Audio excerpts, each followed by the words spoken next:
DeMarcus Cousins had yet another huge game last night, putting up 40 points, 12 rebounds, 8 assists, and a win against the Lakers. The question has never been about Boogie's talent, but about his attitude and demeanor on the court. DeMarcus already has 17 technical fouls this season and recently said, "It's obvious I can't be myself. Me playing how I play is what makes me a player that I am." Stephen A., can you win a title with this guy? I believe you can. I believe that DeMarcus Cousins is the best big man in basketball. Is he temperamental? Yes. Does he talk a little bit too much at times? Yes. The technical fouls, for example, the penchant to get a little violent from time to time. I don't like the look of you being 6'11", 260-plus pounds, and you threatening a reporter twice your age, if not more so, who's half your size. I mean, I just don't think that's smart. Those kind of temperamental things can definitely hurt him, but in the end, make no mistake about it, this brother is big time. DeMarcus Cousins is the best big man in basketball. He can shoot threes. He can put the ball on the floor. He can play with it back to the basket. He rebounds. He scores. He's averaging 28 a game. He's incredibly powerful. And not only that, he responds to pressure situations. It does not faze him. My dream, Max, I would love to see the Washington Wizards and John Wall get DeMarcus Cousins. I would love to. I'm telling you right now, if Ernie Grunfeld find a way to get his hands on DeMarcus Cousins while keeping Wall, Beal, and Porter, I'm telling you right now, it would be Cleveland and the Washington Wizards. I'm talking about for the next several years, battling for Eastern Conference supremacy. Played with Isaiah Thomas, they didn't win a whole lot. And Isaiah Thomas was much better than people even realized back then. You know, it's different, right? Yeah, but I mean, look, here's the question. Can you win with DeMarcus Cousins? Can you win a championship with DeMarcus Cousins? You can't. I can't. The Knicks couldn't. The Lakers couldn't anytime soon. A lot of good teams couldn't. Greg Popovich could. A situation like that, in other words, the question with a player who's not even a max contract player, by the way. That's coming up for DeMarcus Cousins, but it's not there yet.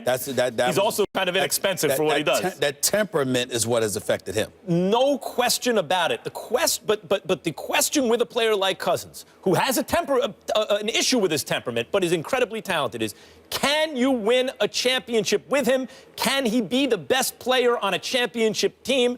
The answer is yes, but only in very specific circumstances. He has to be in just the right system in terms of the culture of the team, with just the right coach and veteran teammates who get him to buy in and control himself. If that's the case, he can not only win a championship, but he can do it as the best player on the team because he is amazingly skilled and talented. There's a difference. Skill is the honing of that talent. He's naturally talented and incredibly skilled and huge and can also play in a way that's not only conducive to winning in this league, but would have been conducive to winning in any league throughout NBA history, in any era. He's an amazing talent, but he could only win one with Popovich and the Spurs, or a situation that's similar to that, not just anywhere. I think that one of the things you continuously bring up when we have these kind of conversations is whether or not you can be the best player. That's not what I was answering. I'm saying that this guy, when the question is asked, can you win a championship with somebody? The way I'm interpreting it is having this guy going to make you lose because they're distracting, because they're not a team player, because their skill set is not what it needs to be, you know, it doesn't mesh with whatever. I'm saying I don't care what team you put DeMarcus Cousins on, you're not losing basketball games because of him. You're not. Now, you might not win a championship if the team around him isn't good enough. Sacramento is evidence of that. But you are not losing a shot at the crown because of DeMarcus Cousins. Well, I mean, look, it's not just the team around him and their talent, because he's played with some talented players, although on no great teams yet, obviously. It's also the kind of personalities around him, strong veteran leaders and those sorts of things, that would be able to harness his ability and not let him get out of control. I do wonder at this point whether his personality is working against his best interests, even in terms of winning and losing games, when you look at the won-loss records of his teams. They have been, when you have a talent as transcendent as his, you'd think that his teams would win a little more. That said, it's not just about being the best player, but when you're going to have to wind up paying him max money and give up resources in order to acquire him, he has to be one of the two. He has to be in the absolute nucleus of that team, one of the centerpieces. He has the ability to do it for Popovich, maybe for the right coach who he buys into, but not just for anybody. I got to tell you something. We talk about Demarcus Cousins. Let's be clear about something here. The man doesn't miss too many games. He shows up. You understand? Durability, not just skill. He's on the court.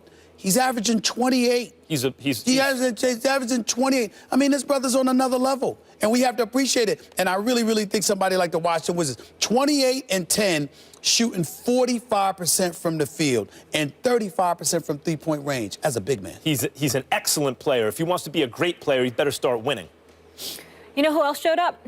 Stephen A. Smith. So in case you missed it yesterday, Stephen A. caught up with James Harden in Houston, shut off his jump shot. I didn't show anything off. I missed everything. He might want to get back in the gym real quick. Harden trolling Stephen A. yesterday with this tweet. Please, Stephen A. Smith, stick to your day job. First take.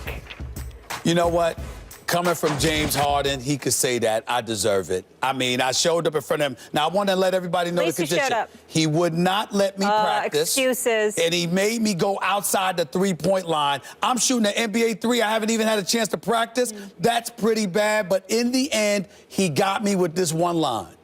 As much stuff as you talk about everybody else, and you think you think you're gonna get out here and not have to make shots, please. He got me with that one, and not only that, right now, if the season were to end, he would be my league MVP. So there's nothing I can say. James Harden, listen, I got to talk about James Harden. I deserved it. I got to sit up there. I was going to stand up for you, but, you know, I mean, I think it's pretty, no warm-ups and all that stuff. An NBA three-point shot, he missed them, but he looked pretty good shooting them. And considering you cover the NBA, you talk smack about everyone. Not everyone would go out and show up and do that. No, I will not back up. He got me, though. If there's somebody that could talk about me, it's James Harden. It was a very, very, very bad day. I just want you to go back out and redeem yourself. Can you do that for us? He wants me to do it, too. He said he's going to call me out to do it. Maybe before the players. Hit the gym first. That's right. I'm going to hit the gym first, and I'm going to hide from him this weekend. I don't need anybody to see me All-Star weekend. I don't need to be out there shooting this weekend. That much I will tell you. Love it. When we come back, we're going to stay with the NBA. The Spurs make history, and why